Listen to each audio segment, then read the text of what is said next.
Siapa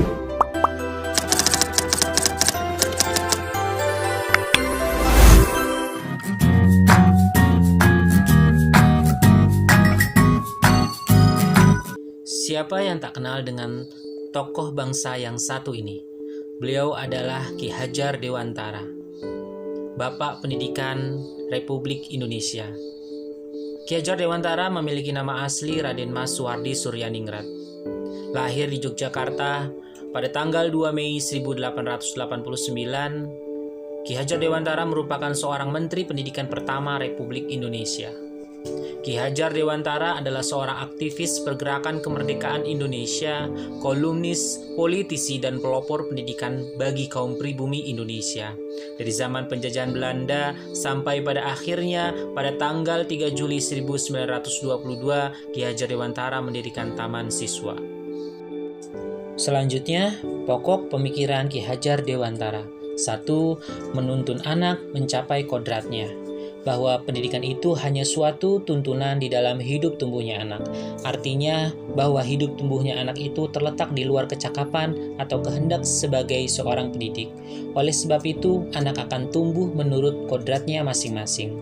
Ki Hajar Dewantara menjelaskan bahwa tujuan pendidikan itu menuntun segala kodrat yang ada pada anak, agar mereka dapat mencapai keselamatan dan kebahagiaan yang setinggi-tingginya, baik sebagai manusia maupun sebagai anggota masyarakat.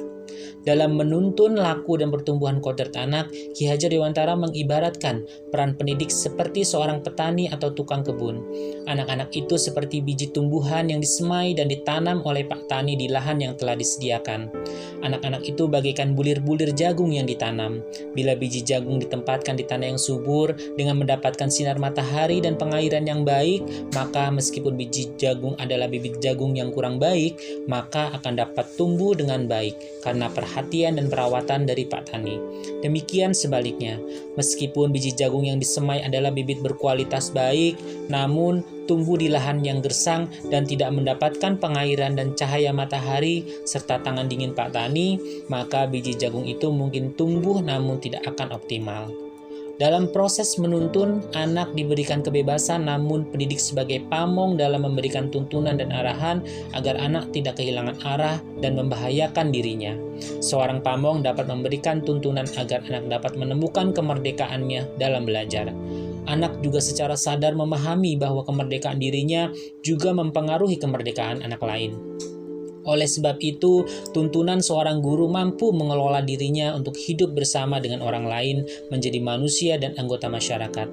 Ki Hajar Dewantara hendak mengingatkan pendidik bahwa pendidikan anak sejatinya menuntun anak mencapai kekuatan kodratnya sesuai dengan alam dan zamannya, dengan mempertimbangkan kodrat zaman dan kodrat alam sebagai upaya transformasi pendidikan, sehingga diharapkan merdeka belajar dapat terwujud. 2. Pembelajaran berpusat pada anak.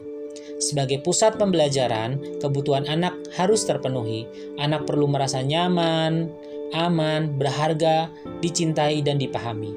Perasaan aman, nyaman, berharga, dicintai, dan dipahami akan mendorong munculnya motivasi dan kesadaran anak untuk terus belajar secara mandiri.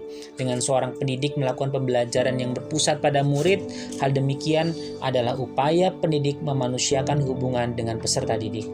Pendidikan yang memanusiakan dan memerdekakan adalah konsep pendidikan yang mengantarkan anak didik pada pertumbuhan dan perkembangan dalam menemukan, mengembangkan, serta menjadikan anak didik sebagai manusia yang utuh dan penuh atas dirinya, sehingga merdeka belajar dapat terwujud.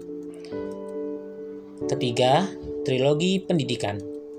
Dalam dunia pendidikan, semboyan ing narso sung tulodo, di depan memberi contoh, ing madya mangun karso, di tengah membangun semangat, tuturi handayani, dari belakang memberikan dorongan. Seorang guru harus memberikan contoh atau teladan yang baik kepada peserta didik, sesama guru dan seluruh warga sekolah serta masyarakat pada umumnya. Dari tengah, seorang pendidik harus mampu membangun semangat, menciptakan ide atau berkarya dan berinovasi di lingkungan tempat kerjanya atau di tempat tinggalnya. Selanjutnya, dari belakang, seorang pendidik harus bisa memberikan dorongan, motivasi, arahan, dan penyemangat kepada seluruh warga sekolah dan lingkungan tempat tinggalnya. Dengan pokok pemikiran Ki Hajar Dewantara tersebut, diharapkan peserta didik dapat mengalami perubahan sehingga akan terbangun budi pekerti yang baik. Budi pekerti merupakan hasil dari bersatunya gerak pikiran yaitu cipta, perasaan yaitu rasa, dan kehendak atau kemauan yaitu karsa, sehingga menimbulkan tenaga yaitu pekerti. Jadi budi pekerti merupakan sifat jiwa manusia, mulai angan-angan hingga menjelma sebagai tenaga. Lebih lanjut, Ki Hajar Dewantara menjelaskan bahwa keluarga menjadi tempat yang utama dan paling baik untuk melatih pendidikan sosial dan karakter baik bagi seorang anak. Keluarga merupakan tempat bersemainya pendidikan yang sempurna bagi anak untuk melatih kecerdasan budi pekerti. Keluarga juga merupakan sebuah ekosistem kecil untuk mempersiapkan hidup anak dalam bermasyarakat dibanding dengan institusi pendidikan lainnya. Menurut Ki Hajar Dewantara, pendidikan haruslah berorientasi kepada murid. Dengan begitu diharapkan dapat melahirkan insan-insan yang memiliki kebijaksanaan di dalam kehidupannya. Selanjutnya, implementasi pemikiran Ki Hajar Dewantara di kelas, yaitu diskusi kelompok, penggunaan teknologi informasi dan komunikasi, dan membuat kesepakatan kelas bersama. Selanjutnya, tantangan dan solusi implementasi pemikiran Ki Hajar Dewantara. 1. Tantangan. Beragamnya harapan murid tentang kondisi kelas yang mereka inginkan. Solusinya adalah membuat daftar prioritas bersama atas hasil kesepakatan yang telah dibuat. 2. Tantangan. Terbatasnya sarana dan prasarana teknologi sebagai penunjang aktivitas pembelajaran. Solusinya adalah menyesuaikan dengan materi ajar yang sangat memerlukan pelibatan teknologi dalam proses pembelajarannya dengan mempertimbangkan keadaan murid. 3. Tantangan. Terbatasnya kompetensi pendidik. Solusinya adalah meningkatkan kompetensi dengan mengikuti berbagai macam kegiatan, salah satunya adalah diklat calon guru penggerak.